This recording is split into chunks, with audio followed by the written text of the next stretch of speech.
আজি সন্ধিয়া মই গৈছিলোঁ বজাৰলৈ। কিছুমান কাপোৰ কিনিবলগীয়া আছিলে আৰু দুযোৰমান কাপোৰ চিলাব দিবলগীয়া আছিলে। কাপোৰ দুযোৰমান চিলাবলৈ দি কৰি আহি আচলতে চাদৰ মেখেলা দুযোৰমান আছিলে চিলাবলগীয়া, সেইকেইযোৰ দি মেলি আহিলোঁ। আহি মেলি এতিয়া কাপোৰৰ দোকানত সোমাইছোঁ, যিহেতুকে আমি ছোৱালী মানুহ জানেই কিমান ক'ত কাপোৰ লাগে, আৰু যিহেতুকে এতিয়া পূজা আহি আছে সেইকাৰণে ভাবিলোঁ দুই এযোৰ এনেকৈ লৈ থাকোঁ।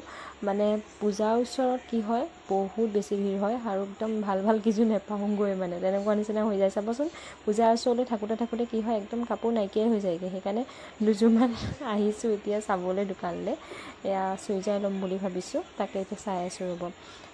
মই আচলতে অকণমান অলপ ফুৰিবলৈ যোৱা টাইপৰ এনেকুৱা বিচাৰি আছিলোঁ, অলপমান কটন টাইপৰ, আৰু এনেকুৱা ফেঞ্চি কেইযোৰমানো চালোঁ। তাৰপিছতে এনেকৈ দুই তিনিযোৰ চাই আছোঁ আৰু মুঠতে আমাৰ যিহেতুকে ছোৱালী মানুহ, গতিকে আমাৰ ইযোৰ পচন্দ নহয় সিযোৰ পচন্দ নহয়নে বাৰু, একেযোৰতে মন নভৰে।